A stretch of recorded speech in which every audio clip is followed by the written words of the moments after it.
Welcome back to Koi Collects. Who doesn't love eggs, right? I feel like there's an egg for everyone. You got scrambled eggs, Yoshi eggs, I like eggs.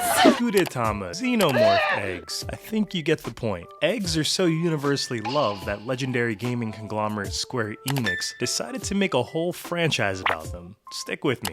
Known in Japan as Hanjuku Hero, or Soft-Boiled Hero, the real-time strategy franchise sees gamers assume the role of egg power-wielding protagonists as they fight back the forces of evil and restore peace and harmony to the land. And if this premise isn't wacky enough, the games are often rife with gags, jokes, and parodies of other established media, including Square Enix's own franchises. The first title debuted for the Super Famicom in 1988, and notably features some of the earliest works by famed Final Fantasy composer Nobuo Uematsu. Since its inception, a total of 4 Japan-exclusive mainline titles have been released, spanning the aforementioned Famicom up through the PlayStation 2, excluding a spin-off released on the DS.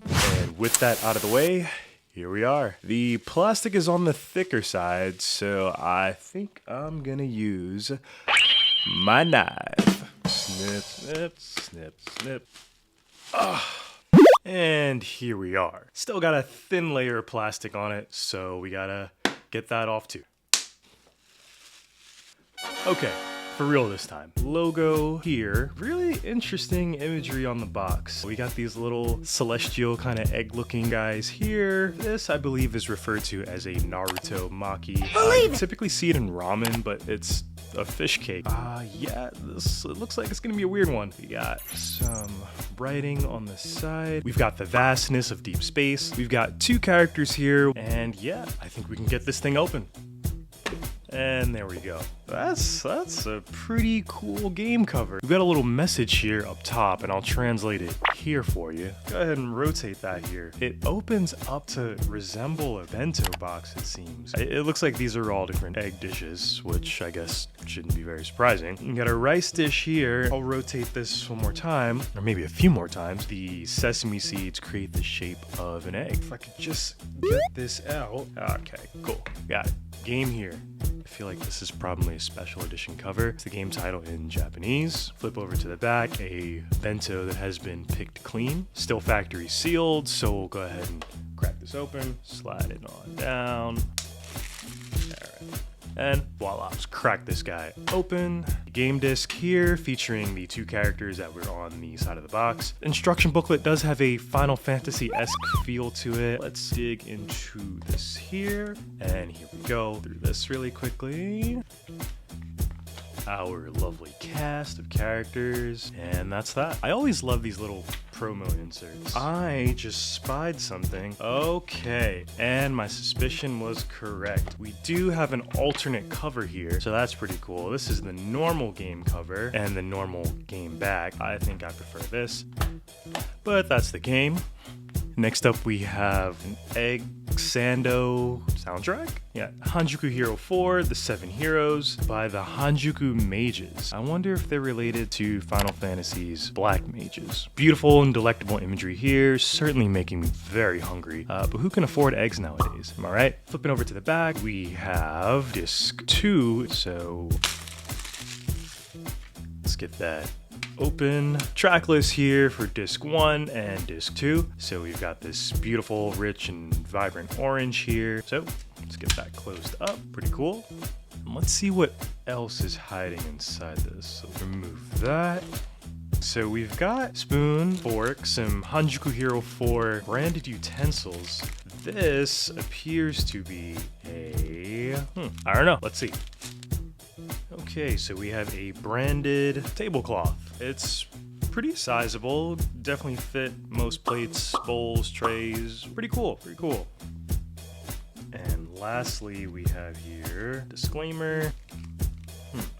Interesting. Again, not quite sure, but it's got Hanjuku Hero branding. Let's get this open and see what we got here. Okay, this one's out this.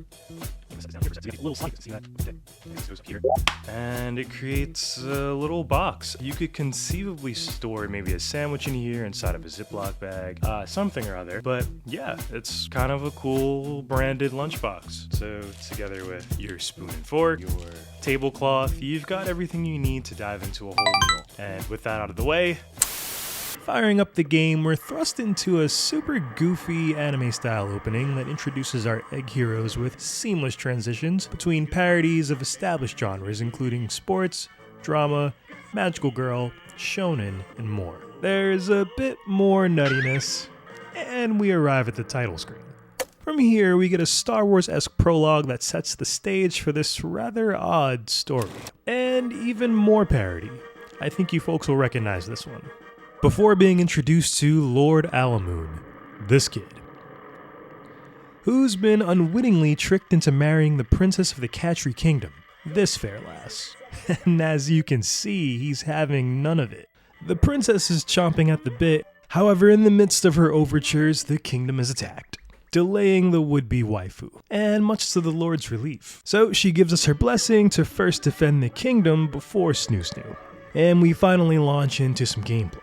There's an overwhelming menu that I was kind of able to Google Translate my way through, and we're given a basic overview of how to navigate the map, complete with a calendar system counting off in-game days. And slowly but surely we march ourselves into our first battle. The fighting, as you might have expected by now, is silly and cartoonish. With a host of battle tactics to choose from, here I am conducting a weird ritual to summon a fish cake to battle alongside the army. Glossing over some of the finer details, skirmishes transpire back and forth until one side either perishes or, in our case, prevails. And that's enough of that. So, what did I like? I'm honestly a sucker for parody media, especially when executed in such an outlandish way, so the whole premise really won me over. While I had to use a translator, the dialogue and characters proved to be just as over the top as the parody itself. And while my play session was brief, the game seemed to allow for deep customization of one's army and skills. What was mid? Not a huge knock, but I'm just not the biggest fan of real-time strategy games, and in this case it felt like it took too long to finally engage with the enemy. So overall, I think I'm gonna give this 8 egg heroes out of 10.